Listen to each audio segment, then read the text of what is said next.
Labdien!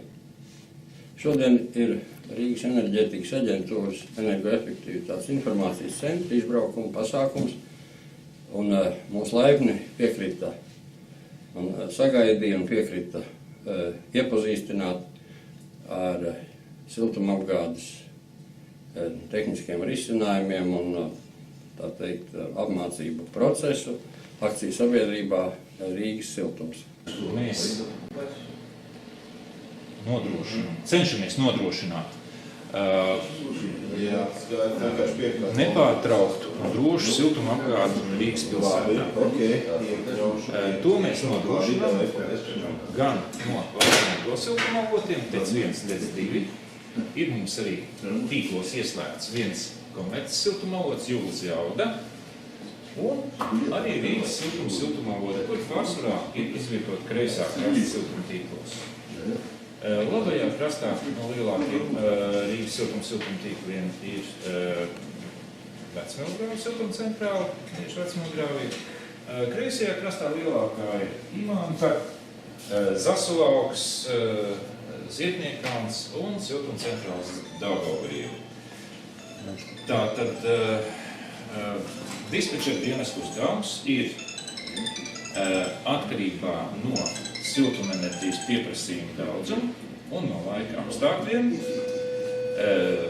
uzdot siltumavotiem atbilstošus darba parametrus, lai varētu nodrošināt pietiekošu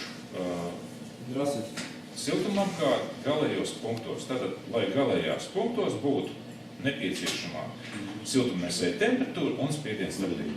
Tas ir arī galvenais uzdevums, ar ko nodarbojas režīma dispečers šeit dispečera dienestā. Ja?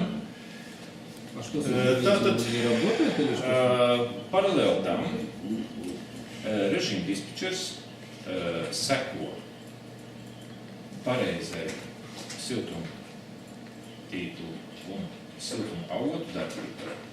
Tātad, vai tiek uzturēti uzdotie parametri, kā arī seko līdzi situācijai siltumtīklos. Siltumtīklu piebarošanai, tātad parametriem galējos punktos, kā jau es teicu, ja? Nu, tas ir tas darbs, ar ko nodarbojas režīma dispečers. Plus, ja gadās, ka siltumtīklos notiek avārijas situācija kāda, tiek lokalizēta avārijas vieta, pēc režīma dispečera rīkojumu, ja, un tiek organizēta nekavējoša šī efektivitāte. Nu, tas ir galvenais. Kopā šeit ir saražotā. Parādīts sarkana siltumenerģija saražotā no Šķeldas un elektroenerģija, un tas ir kopā enerģijas daudzums, kas iegūts no atjaunojumiem dabas resursiem. Mēs atrodamies akciju sabiedrības Rīgas siltums ķīmijas laboratorijā. Šeit tiek veiktas kurināmā Šķeldas kvalitātes kontrolas analīzes.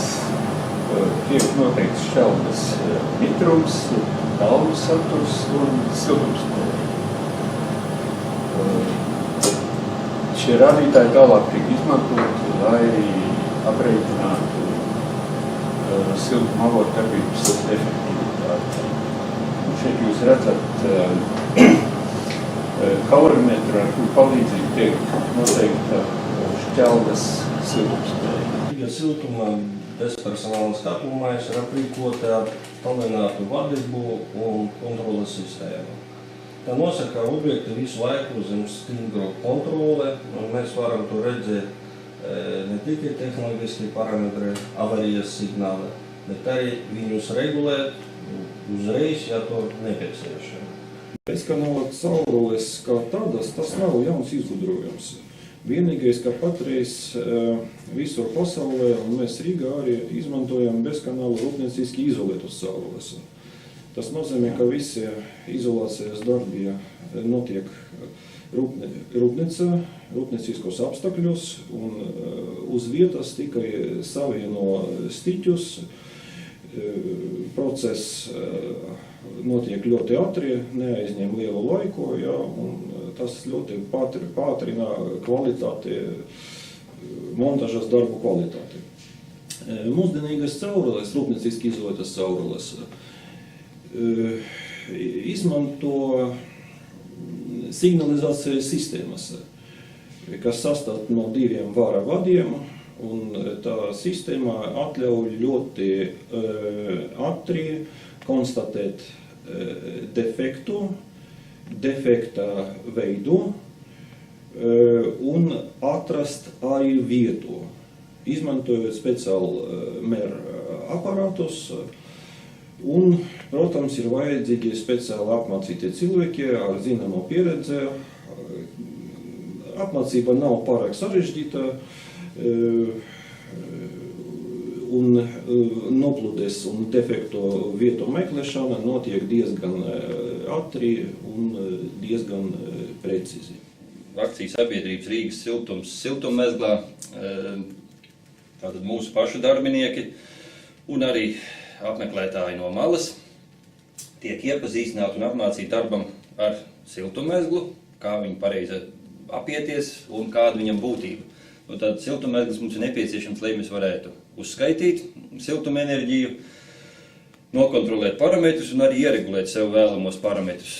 Un kontūrus, kurās mums ir vajadzīgi šos parametrus uzturēt nepieciešamajā līmenī, tās ir apkuras sistēma, kas nodrošina siltumu ēkai, un karstā ūdens sagatavošanas sistēma. Ja tās ir sabiedriski nozīmīgas ēkas vai modernizētas ēkas, tad parādīsies arī trešā kontūra, kurai tiek sagatavoti parametri, un tās ir ventilācijas sistēmas. Mūsu pašu siltummezglā mēs varam apmācīt personālu un cilvēkus darbam ar dažādām automātikām, kā arī parādīt šo te attālināto parametru kontroli un kādu efektu viņi dod. Jo mēs ar attālināto kontroli spējam saulaicīgi iegūt parametrus un saulaicīgi veikt nepieciešamās izmaiņas. Tā labākai darbinieku apmācībai un arī klientu apmācībai stendā ir uzstādīt vairāk firmu un vairāk veidu procesori, izplatītākie Rīgā, ar kuriem tātad var regulēt šos nepieciešamos parametrus apkurei karstā ūdens sagatavošanai. Lai mācību process būtu efektīvs, tad mēs esam uzmodelējuši arī mājas patēriņa stendiņu, kur tiek noņemts siltums no apkuras kontūrs un no karstā ūdens kontūrs. Līdz ar to tiem, kas apgūst zināšanas siltuma jomā, tad viņi var pilnvērtīgi saprast, kā šī notiek siltuma aprite ēka iekšpusē. Šeit tiek arī nomodelēts karstā ūdens cirkulācijas sistēma ar jaunu tipa dvieru žāvētāju, un tātad cenšamies iet laikam līdzi un parādīt jaunākās un labākās tehnoloģijas to brīdi. Kā jebkurā ēkas ievadā, arī mūsu siltummezgla ievadā ir siltumskaitītājs, kurš nodrošina patērētās siltumenerģijas korektu uzskaiti. Nepieciešamības gadījumā uz šī stenda varam pārbaudīt siltumenerģijas skaitītājus, to plusus mērītājus un temperatūras sensors. Varam pārbaudīt arī karstā un augstā ūdens skaitītājus. Ar šī stenda palīdzību iespējams pārbaudīt visus Rīgā uzstādītos siltumenerģijas skaitītājus.